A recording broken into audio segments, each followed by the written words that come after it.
Kushabe ogaruke otembe mumurro ogogarwa busya ogwa revival omuchangeeki ntukushaba ngo mwoyo wawe rukwera agaruke atushume oguno murundi tata otugarurira amagara itu abana bawe tubona kushemerwa omuri iwe otoreke mbabazi zawe ayi mukama otokujuna kwawe ko kuzaburi ya 85 omushorongwa mukaga no gwamushanzwe kugira kandi twena hamwe abakazi abasheija abishiki abojo abaryaha ntukusima kwatanise n'abazaire baitu president wetu General Yoweri Museveni na Mama Janet bombi abana barikomoka omaka agagarwirwa busya abazaire babo bakakwikiriza bakora umurumo muhango eza agogarwa omuchangeeki obuhereza bwabo omuyangeri omyanya eyibarumu ntukusima abo bujurizi burukworeka obwesigwa bwawe ahabo kuba abantu abo bakwereze mbwena abana babo ogumire nabo mbwena tweshengereza ngo emitima yabo yona bagikwereze ogume nabo ekintu kitwijutya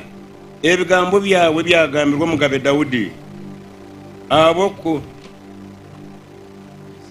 abo kwereza kwabo n'obwesigwa ngo lyamuhereza obwebembezi okugogera n'izina lye okurangano n'obucurezi bwingi ayi mukama ntukusima munonga irahanga okutebwa amakaga bazaire becyanga eki abakwereze ombwesigwa okatora n'abana babo okabata myanya y'obushunanizibwa omuyihangeri president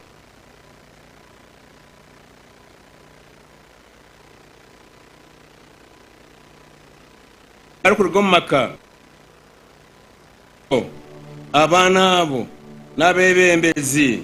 tateitwa amabazi nyingi omyanya mingi etari emwe ahandi ngo zitari zimwe omuyihangeri ombunakobo n'abana abarikomoka omumaka gayakire ogarwa busya revival abwenshonga ezo twemerera ahera izoba okusima n'emitima yitu yona iwe ruhango weitu otukunda kandi tateitwe katukusime ntukuterera mu ngaro abo kutukorera ecyo ayi mukama nabwekyo ntushaba eshara ayi mukama ngu abazaire baitu aba owekitiinisa president Museveni na Mama Janet abwashikiraho amashita kandi ukabakozesa omurimo ogw'omutaano okuhindura ihangeri okugira ngo ogumizemu n'obujuze obwenge bwawe bagumene bakundwa bagumene bagirwe mbabazi bagumene bashikirize ebyo ecyo wabeteire omirimo yibarukwereza ntubashabira ayi mukama ngo batarukwemukaho nko Sulumani yagizire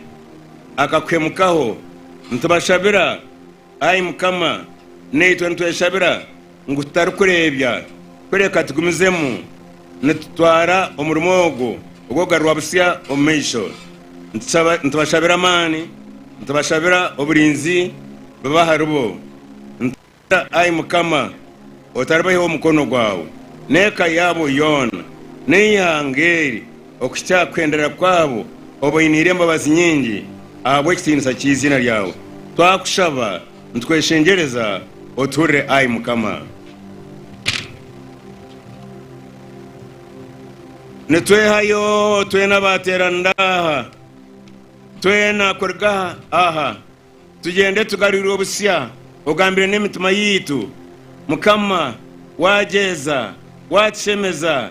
turi aha ayi mukama habo burungi bwawe nawe aha hatari abebembezi rahanga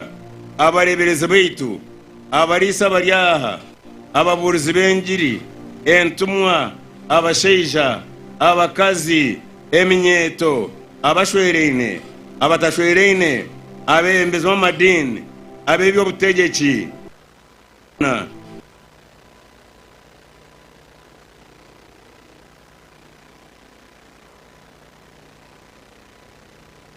mirungi eyabatufukurira amazima ga revival agokutahirwa kwa Yesu Kristo otwere ayi mukama erizoba twimukibwa twahindurwa busya no kutungurwa ecyanga kitu twayete isa irahanga iyo bari kutsasira katukusime tukutera mu ngaro obukutsasira twayegesubwa twajwe kwa byo kurwanisa twahugurwa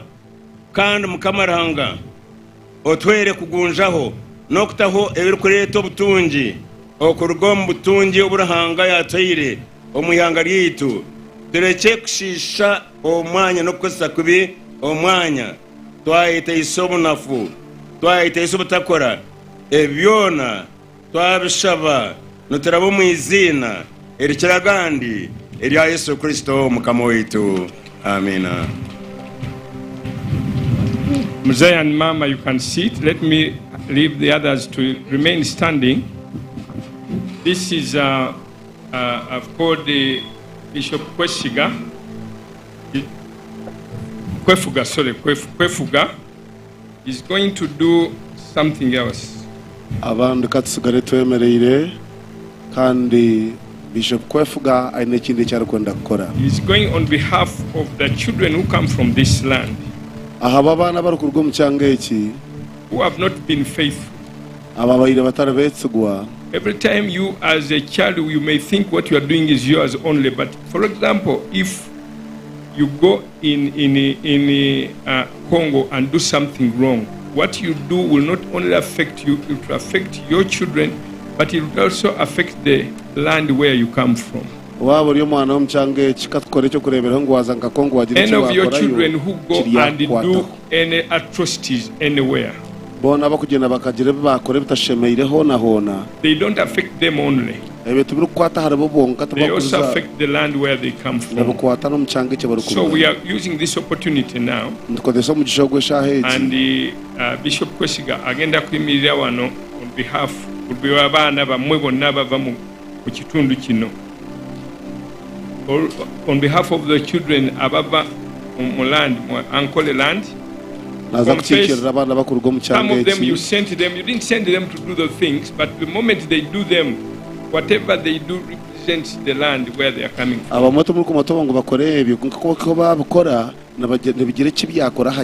he's going to do that and then you pronounce forgiveness on that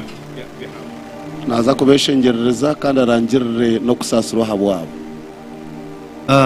Your Excellency na mama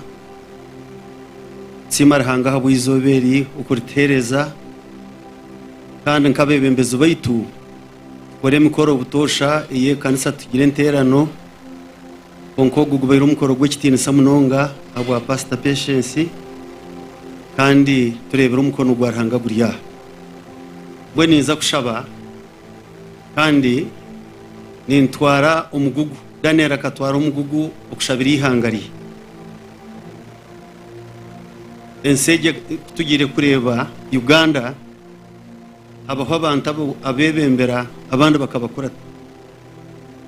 arwente ihezinde mu kibuga arho mutugwente kuba ni ngambo rinyankore Pastor Patience yanagamba nsima habo abakama banje kwabona barumanyi aho nimbaje mbwenu nkore yakatwara umugugu muhango munonga ukureta ubusingi umuyihangeri abandi babegaitaho mbwenu hati niwe nayemerera umucyengere ukushabira nkore kushabira abana bankore abari ikicweka ha government abakwabaye ne bakora nare basisire okubaha yumisho ga mukama ngurahanga sasirensi yitu abasasire abo kubana munonga ahiturumbarra nugo mtu gwankore n'ebintu byona byarige na district ezuturukurgamo simerera hanga ahabukuba turya kandi kwagire kubaho obuzubu sente za government zonka corruption n'ibindi arho n'ibintu ebikwate n'ibyo bacweze bibano bagamba nkorete ecyaza kugita tikireba nyuma neyo ho kera kimonka go mu ihembe kurabayire kuramya abacweze nibarara bashitame ekanise zibishe batandikire pasiteri mpimbe na muzana bazanga harumwe ebigurisi byonka ekishija n'ekikazi nibareto mu mikoro konke mitume kagenda kare nkore etsigaire nesha eyifumbatsi narejo irebusha einembe hoye kanisa abo kwa abantu nibareba ekintu cyangwa kiri kugenda ebintu byo tutwire ntutekateka simarahanga habwa pastor Patience ntango kumureto mu kanabi urukubasa kucungura ensege neyitwa abandi tukamwega yitaho abatura bayinena kuyaha mutuma kagire hitwagambira mbwe nayijaha okushabira abana bankore urukwita abazumu tatsigitongo taro kiturkwija kurekaha abutaka bwankore kitabasize kugaruka mu buteka bwacyo ntanga tata yitu ubushoborozi ubona umwana no moyo rukwera ntukusima ukajyotinda hamwe n'imo kukibo businge uburuhaho tokahindukaga n'izoba nerumwe tokakuraga bigere ngo watsitsigaho tokekikaga hakishaka ngo twakuronda wabura tokatsitsigaga mu itanganduro ry'icyandagazi ngo haburo watwandura ukakwata nkore aha mukono amakaga yombe kwa abana bashoma bebemejegejo yankore niyo yatitambira ngo kitinisa president na mama abarigira mu revival abandi bakayija bakabakuratira nkorera irege na Uganda yona ahabo kisorora kirungi cyarigira umuri nkore yabarera hanga mbwe ni kushaba abo kwa stane na shoba nkenta rero kutsinda na sherro warari konkeri izoba twamwata nko kubabe bateka icuncu kikaragaha maka enti ikumuza me katari ebikere bitembe